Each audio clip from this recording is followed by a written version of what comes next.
Law 23.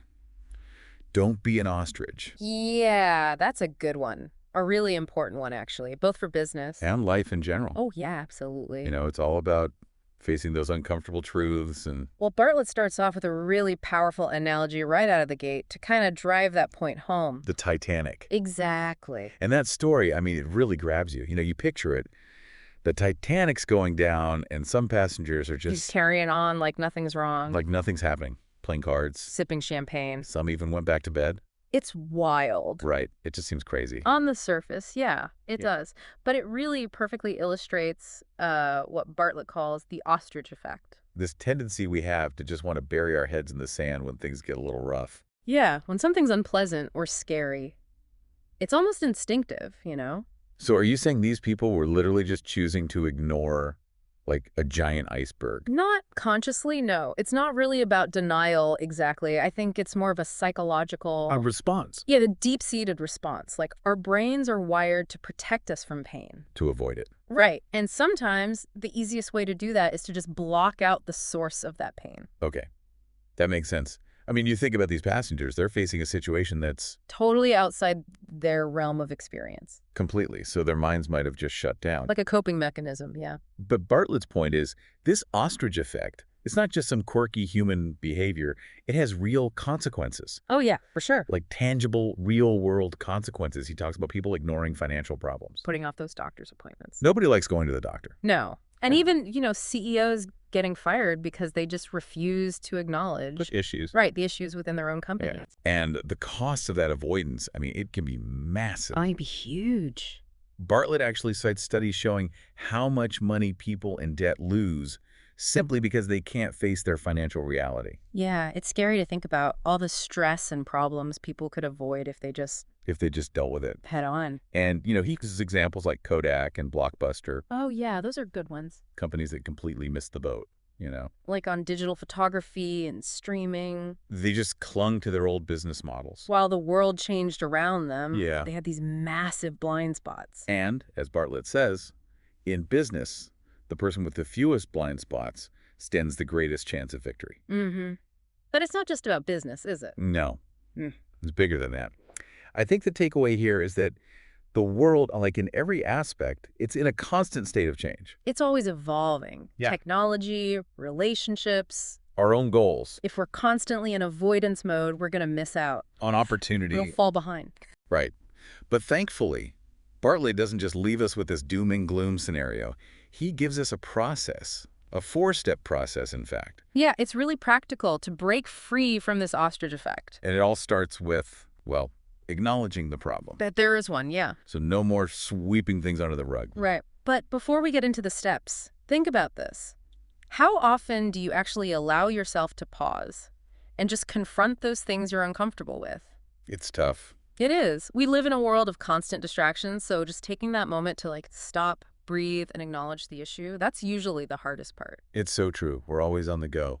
We don't give ourselves that space to process. Yeah. But okay, back to the steps. So step 1 is acknowledging the problem. Comes Right. after that. So Bartlett calls the second step, review yourself. Okay. This is where you take a real, honest look inward, no judgment, just honestly assess your feelings and behaviors, try to figure out what's driving the avoidance. So asking yourself, am I scared? Ashamed? Overwhelmed? Yeah, exactly. Get to the root of it. And once you understand why you're avoiding something, then you can actually start to address it. In a more constructive way, yeah. And this is where it gets really interesting, because the next step is about confronting the issue head on. Speak your truth. That's what he calls it. This is where the real growth happens. It's hard, though. We avoid those difficult conversations. We fear conflict. But as Bartlett points out, unaddressed conflict, it rarely just disappears. It tends to fester, spread. It can end up affecting everyone around you. And he uses a really compelling anecdote to illustrate this, about the Kennedys. Oh, yeah. Apparently, you could tell when they were having a fight just by observing the behavior of their staff. Wow. The tension would trickle down, create this ripple effect of negativity. It's crazy how our personal struggles, especially the unaddressed ones, can impact other people. Like, think about your own work or your family. Yeah. Have you ever seen how that unspoken conflict just creates this Heavy atmosphere. almost toxic? Yeah, it's like this elephant in the room that everyone's trying to ignore, but it just sucks the energy out of everything. Okay, so we've acknowledged the problem, we've taken a look at ourselves, and we've spoken our truth. Mm. What's the final piece? The final step. It's all about seeking understanding. Bartlett calls it seek the truth. And it's about actively listening to the other person's perspective, Love to argue, not to defend yourself. but to really try to understand where they're coming from. Exactly. But that's hard. It is. Especially, when you're already feeling kind of vulnerable from the previous steps. You're opening yourself up to more potential discomfort, basically. It Right. takes courage. It does. But by doing those first steps, by acknowledging the issue, reviewing yourself, speaking your truth, you've kind of laid the groundwork For a more honest exchange. for vulnerability, And that makes it a little easier to receive feedback. even when it's tough. It's like you're building those emotional muscles Exactly. to handle those tough conversations. And remember, seeking the truth, it's not a one-time thing. It's an ongoing process. Especially with complex situations. Yeah, you might need to cycle through those steps a few times. Before you reach a true understanding. Yeah. This whole conversation is making me think about a time when I was working on a project Oh, yeah. and things were just off. How so? We had different visions. Okay. Communication was strained. It was just creating a lot of stress. Sounds like a classic ostrich effect situation. Oh, yeah. Were you avoiding addressing it? Big time. Yeah. I kept telling myself it would work itself out, that we'd find some common ground, but But the more you avoided it, the worse it got. it just kept getting worse. Yeah. So what happened? What was the turning point? The project started to suffer. We were missing deadlines. Oh, no. Yeah, the quality wasn't there. So it was impacting the whole team. Everyone. Mm. And I just realized I couldn't ignore it anymore. You couldn't keep burying your head in the sand. Nope.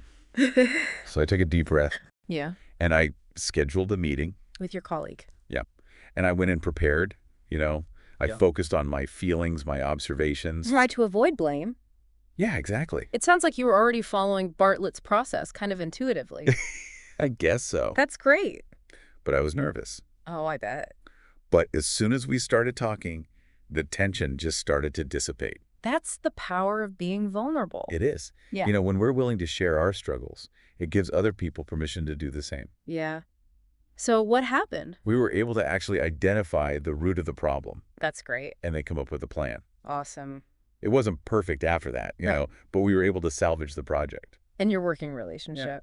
That's fantastic. That's a perfect example of how, confronting that discomfort, it can really lead to a positive outcome. It can be painful, In the short term, yeah. but it often prevents so much more pain down the line. Way more. And going back to Bartlett's fourth step, seek the truth, I think it's important to remember that it's not just about expressing your perspective, It's about listening, too, truly listening, to understand the other person's point of view. but that requires, setting your ego aside Your biases. and just being genuinely curious about their experience. Even when it challenges your assumptions. And that's hard. It is. Yeah. Especially when you feel like you're being criticized. Or attacked. Yeah, it's a skill. It takes practice. It does.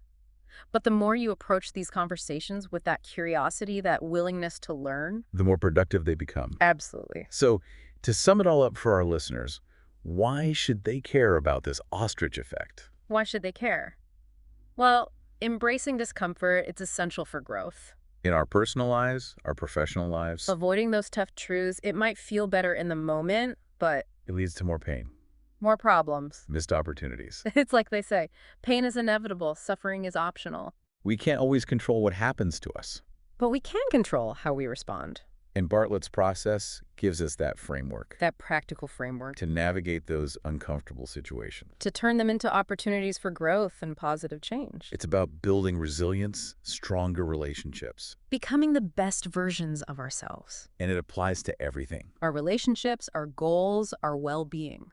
To wrap things up, Bartlett leaves us with a really thought-provoking question. What is it? He says, when you refuse to accept an uncomfortable truth, you're choosing to accept an uncomfortable future. Ooh, that's good.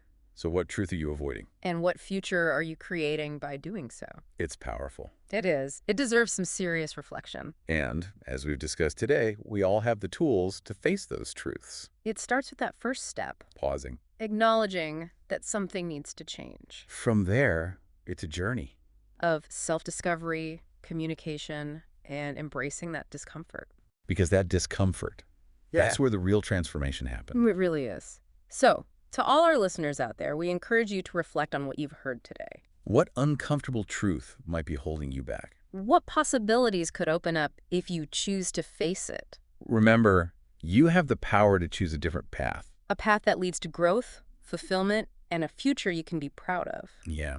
It's a real call to action, isn't it? Yeah. Like, we can choose to just sleepwalk through life. Or we can shape it. Actively shape our own destinies. Yeah, and sometimes that means, facing those things that make us a little uncomfortable. Exactly. So Bartlett's don't be an ostrich principle. It's not just a business strategy. It's bigger. It's a philosophy. Yeah, for life. About taking ownership, of our choices, our actions, ultimately our futures. So for everyone listening out there, take a moment to think about what we've talked about today. Yeah. Is there something you're avoiding? Some uncomfortable truth? And what could happen if you faced it? What possibilities might open up? Remember, you have the power to choose. A different path. A path that leads to, growth, fulfillment. A future you can be proud of. That's a great point to end on. Yeah, it is. Thanks for joining us today on this deep dive. Until next time, stay curious, stay engaged. And remember, Sometimes, the greatest growth comes from facing those things. that make us uncomfortable. That's it for this deep dive. See you next time.